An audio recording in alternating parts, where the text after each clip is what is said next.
The signs of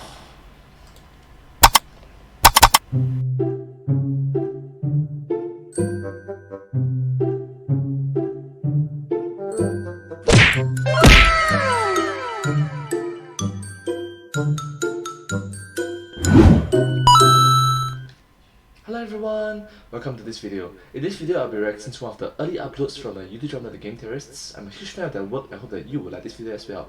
This video came out in year 2017, so I think it's around 4 years ago. Let's start. And this is the signs of the signs.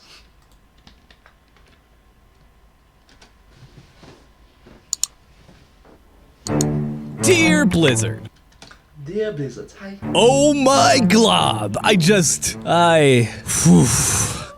Excuse me for a minute, I just need to cool down every time I think about Akande Agundimu, aka Doomfist, because, I mean, look at this man! Look at him! My god! You know, between Doomfist and Sombra, I'm pretty certain Blizzard is trying to force me to side with Talon, regardless of their goals and motivations. I could use my politics brain to choose the... Wait, are Overwatch the good guys? I mean, I know they have ye olde Captain America and a cute English Time Lord, but we don't get a lot of exposition that clearly states that they're objectively good. I mean, yeah, Talon kills people and they have Grimmy McGrimdark on their team, but since when was killing people our measurement of goodness? I'm getting off track. Point is, Talon is officially Team Sexy, and they've got my science vote of support! Only like a minute into this and I'm already going off the rails. If I keep going, the get to the darn point already guys are gonna hit the comment section full force. Get to the point already! So enough! You can read video titles and comprehend thumbnails, so you already know where I'm going with this. Doomfist! Doomfist was dropped on Overwatch, and oh my god, he is so friggin' fun! I'm objectively terrible with him because A, between VidCon, the flu, taking care of my baby, and trying to keep on top of science, Wow, he just have to make the baby reference. Aww. So cute. I've been completely strapped for time and haven't been able to play Overwatch at all, and B, I'm just like the worst at DPS. Just terrible. Terrible! Regardless, that doesn't make punching people into walls and turning their organs into goo magically unfun. Those of you who have been following me for a while know that I have a weird fixation on punching in the Overwatch world, and boy howdy if Blizzard hasn't totally doubled down on that one this time. Today's question is a simple one. How possible are Doomfist's powers? And while this question is simple on the surface, once you peel back the layers and look at the physics, the answers are way more amazing than I could have ever imagined. Take a second and tell me what you think. Like the video if you think Doomfist is a totally plausible character, and subscribe to the Game Theorists channel by tap dancing on that subscribe button if you think that his powers instead make no freaking sense. I really like it that he, instead of saying drop a like or click the like button, he said tap dance on the subscribe button.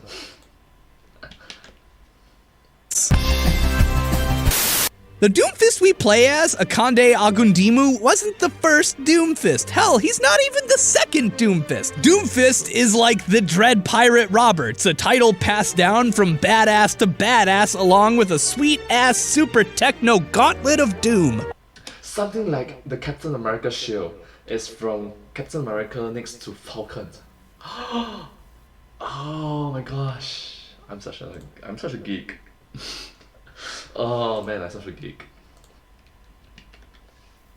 Agundimu was a competitive martial artist and executive in a prosthetics company before he lost his arm during the Omnic Crisis. You know, that big war between the robots everyone talks about where bastions turned humans into Swiss cheese before Overwatch became a thing? Anyway, TLDR backstory, he fashioned himself a robotic prosthetic arm, murder deaths the first Doomfist that came before him, builds an immunity to iocane powder, claims the Doomfist gauntlet, gets thrown into the slammer by Overwatch, literally punches his way out of prison, got the gauntlet back, ripped off Tracer's Chrono Accelerator in what may be the single most savage scene I've seen in a video game story since Geralt of Rivia Dutch oven a dude's face off, went against the Sicilian when death was on the line, rejoined Talon as one of its leaders, and boom!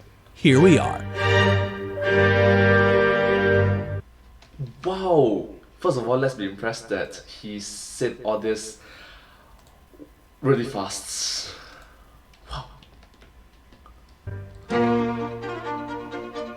I always thought it was funny that in an age with pulse rifles and guns capable of making black holes, Genji chooses to use a sword and his brother chooses to use a bow and frickin' arrow. But considering Doomfist decides to walk around mostly naked, punching cyborgs, girls in mech suits, and Captain America in the face over and over until they die, I think we may have a new contender for completely reckless badass. Doomfist has several abilities, but we're gonna be looking closely at two specifically. His rocket punch, where he charges his fist up, flies forward, and hits his opponent like a runaway ice cream truck, and his ultimate, Meteor Strike, where for some unknown reason, this master martial artist jumps into the sky and crashes into the ground, wrecking anyone who's even remotely close to the epicenter and sending the rest flying.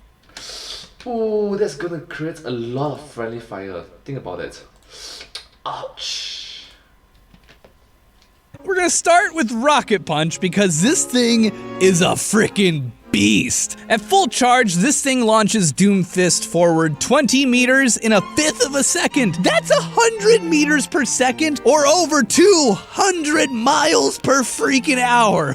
I really like it that he makes sure that he have the meters per second and also miles per hour included. That's so that people that doesn't use the metric system is still able to understand what the measurement means about.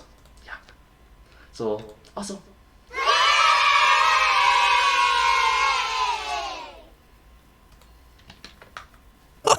Oh God! Already we're starting to get into some trouble because accelerating up to these speeds this quickly means he's gonna be pulling over 200 frickin' G's. Holy crap! But fine, whatever. He's not pulling these G's for too terribly long, and from the looks of things, Doomfist has replaced parts of his body with cybernetics. So, who the heck knows what kind of things his body can tolerate? This ain't the bad part. Not even frickin' close. We are just getting started. What I want to know is how powerful this thing is. Yeah, it's capable of one-shotting people, especially if they get slammed into a wall in the process. And that really doesn't tell us much. You right there could kill someone in one punch. Well, probably. I guess if your arms are really noodly, probably not. My baby ain't killing anybody in any amount of punches anytime soon. Ah, cute baby. Ah, so cute.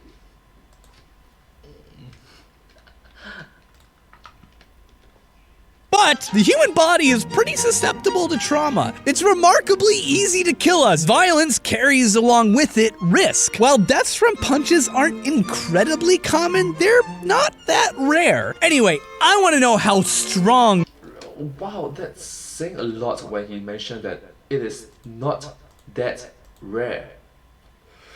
Oh, interesting. The punch is. I mean, when you knock someone into a wall, it cracks. It leaves a freaking tiny crater. Isn't that kind of ridiculous? To answer that, we're gonna have to crunch the numbers, which means we're gonna have to bust out two of Overwatch's resident rulers, Roadhog and Lucio.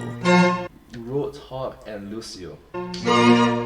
Lucio makes an amazing ruler these days. Ever since Blizzard patched the game so you could see the radius of his area of effect, you can just drop him anywhere and get precise as heck measurements. Thank the fluffy lord! But why do we need Roadhog? Because while we have our distance ruler down pat, in order to get numbers worth a damn, we're gonna need more than distance. We're gonna need something to measure mass, which brings us Roadhog, one of the only characters with a known canon weight. During the newscast for Roadhog and Junkrat's trailer, briefly, ever so briefly, they— Oh my gosh, 550 pounds.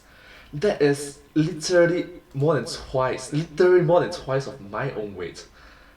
Goodness. Wow. My gosh. Seriously, wow. give us Roadhog's weight, 550 pounds. Or, since we're doing science, 249 kilograms. Wow, 249 kilograms. Wow. That's not healthy, isn't it? Wow. Knowing this and having our super duper awesome ruler that is Lucio, with our powers combined, we can figure out how powerful Doomfist is. So there's a distance and mass involved. But first, we're gonna have to talk about my current favorite field of science, tribology. Tribology. What? Okay, so we learned something new today. It's called tribology. Yeah. Yay.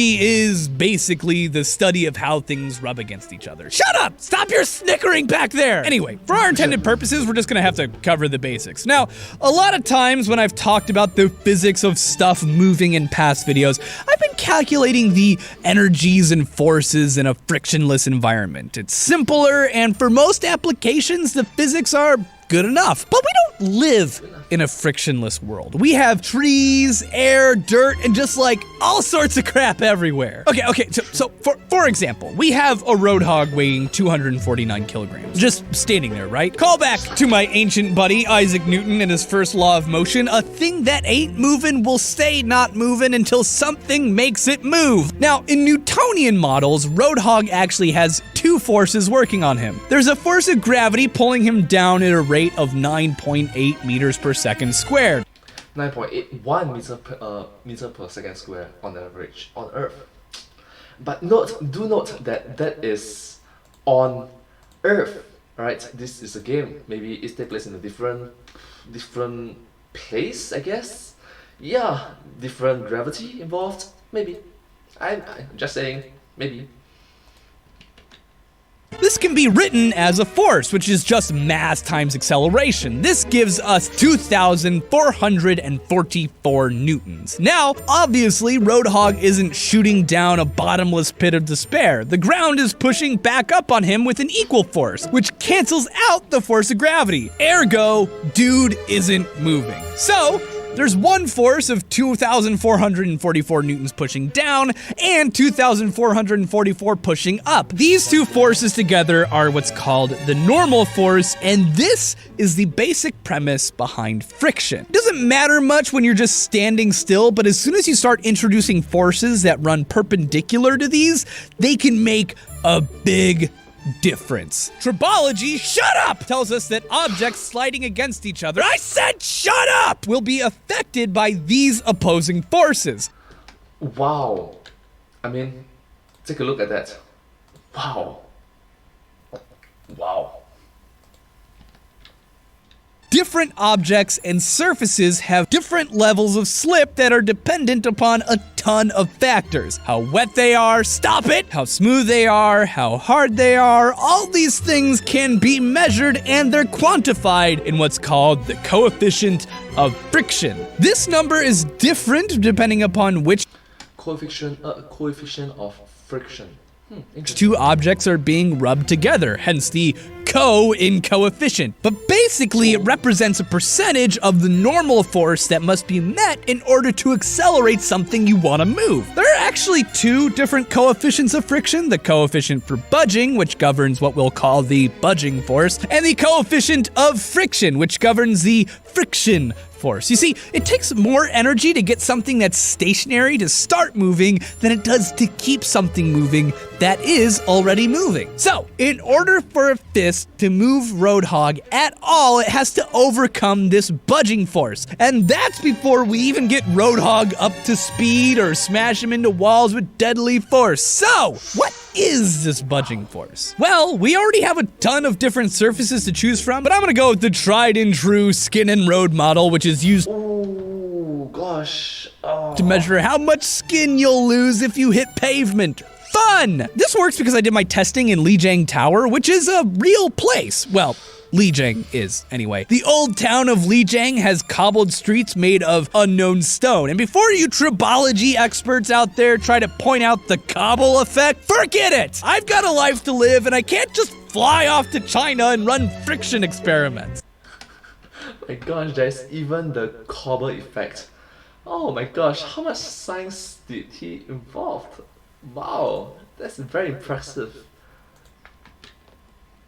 Anyway, Road to Skin gives us a coefficient of budging of 0.85 and 0.8 for friction. Meaning just to get Roadhog moving from his stationary position, you gotta hit him with 2,078 newtons. And that barely gets him to move. Just the smidgiest of smidges. That's basically a professional bodybuilder at peak performance giving Roadhog the hardiest shove they possibly can. But that's not what our magnificent Doomfist does to Roadhog. This is the basicest, the smallest amount of force necessary to move Roadhog at all. The basicest. But that ain't what Doomfist does. Doomfist frickin' destroys folks that he hits. And we have numbers for that, and my god, they are inconceivable.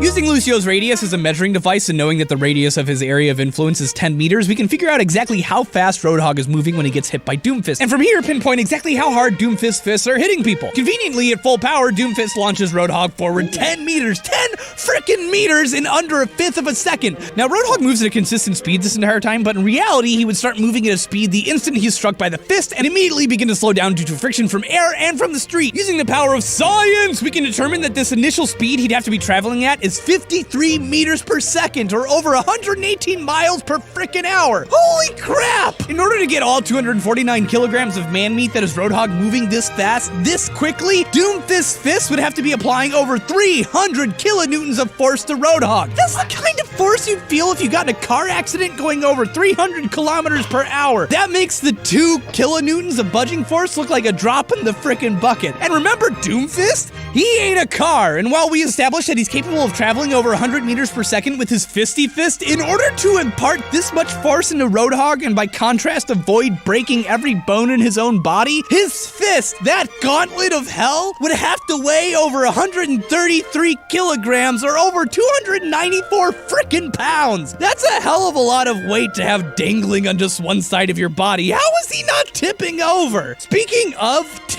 Or maybe it's made of a special type of metal in which allows him to allows the machine to be lightweight. Vibranium, just saying, vibranium, just saying.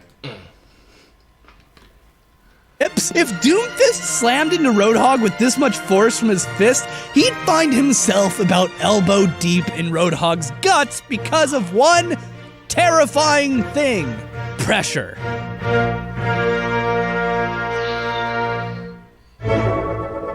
Pressure is force over an area. 2 kilonewtons spread over your whole body would probably push you over, or at least make you take a few steps back. 2 kilonewtons condensed into the space the size of a needle? That'll rip through your body like a frickin' bullet. Area means everything, and Doomfist's fist is way smaller than a car. Measuring the surface of his fist at roughly 1,600 square centimeters, a fist hitting Roadhog this hard would be imparting 1.26 megapascals of pressure into Roadhog's chest. This is as much pressure as is in the average human bite, which, sure, that doesn't sound that intense, but Oh my god, the Charlie beat me meme. Aww. Brings back memories. I want you to do something for me right now. Bite into your hand like it's a sandwich. Or just think back to the last time you accidentally bit your tongue or cheek or lip while you were eating. It friggin' hurts, doesn't it? Now, imagine that feeling spread out in 1 square foot in the center of your chest. Your teeth are capable of chewing through meat like it's nothing, and that's exactly what Doomfist's fist would be doing to whomever he hits it with, ripping them open like a gutted fish. While covering your characters in the entrails of their defeated enemies goes against Overwatch's cartoon aesthetic, that's totally what would be happening. And that's not to mention his ultimate attack, which is just, freaking, What? Doomfist's ultimate has him jumping into the air and slamming into the ground, sending out shockwaves of death like he's some sort of freaking hand grenade in human form. Ignoring again how this should definitely be turning all his internal organs into goo as he hits the ground at over 166 Gs. Technically speaking, you are ignoring that, so it's a game, so maybe different bone density, maybe different muscular structure is involved in his makeup. It had even different gravity is involved, so yeah. This This move is way more terrifying than his Mega Punch. Sure, his punch is like a weaponized car accident, but if we figure Doomfist is roughly as tall as Roadhog at 2.2 meters, we can figure he's hitting the ground at a speed of over 46 meters per second. Somehow he doesn't die because space magic, but that doesn't mean the effects aren't Space magic. Something like the Jedi's, use the Force. just the worst. Roadhog, if hit dead center, flies 8 meters away in a quarter of a second. Sounds better than getting punched directly then, right? No, because the force that sends him back doesn't come directly from the fist. It comes from the seismic waves caused by the impact. 212 kilonewtons of force coming not from a direct hit, but from the energy imparted into the ground. Using average soil density of 1,300 kilograms per cubic meter, a seismic P-wave with a velocity of 70 meters per second, a period of 0.07 seconds, an amplitude of a quarter of a meter, and a frequency of 87 hertz, which you'll have to just trust me on because I'm running out of time, would be imparting over 139,000 joules of energy into the surrounding area. That's the strength of a freaking meteor hitting the ground. Meteor strike is freaking right. But this isn't just a danger to folk caught in the blast radius. An impact like this would be creating a 150 decibel sound wave due to the seismic waves acting like a giant speaker, condensing the air and creating sound waves. No, not sound waves, a shock wave. Anyone within 100 meters would be at risk for having their eardrums bursting. This sound would be so loud that if Doomfist were to land a meteor strike in my town of Champaign, Illinois, you'd be able to hear it all the way in London. Canada, London, the one in Canada near Toronto. My aunt in Minneapolis, Trump in Washington, D.C., people everywhere from here to Atlanta, Georgia would be opening their doors going, what the heck was that? Is it the communists? Are we under attack? To Blizzard's credit, they give Doomfist ear protection. It's like they knew. They thought of everything except how to model the bloody guts of Tracer's insides all over the metal sheen of Doomfist's gauntlet. Ah, well. So, there you have it.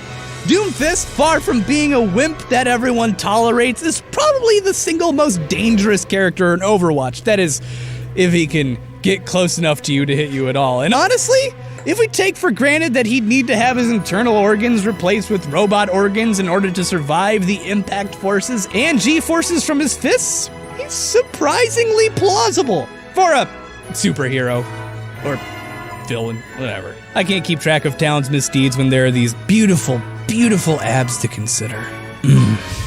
Sincerely, Austin. Thank you, everyone. Sincerely, Austin. For watching my episode on Doomfist. Subscribe to the Game Theorists channel. Yes, definitely. Subscribe.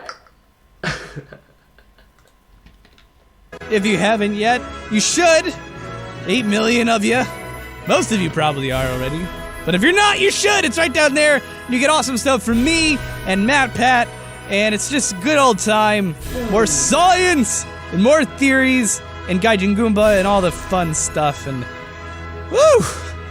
I'm all sweaty from yelling so much. Overwatch scares me. And be sure to watch some of my other videos on Overwatch and stuff. Yeah, and Matt Pat didn't do one yet. Someday he will. I'll make him. Hey, Matt Pat, do an Overwatch episode, okay, buddy? Alright, bye. I really like it. Like, bye.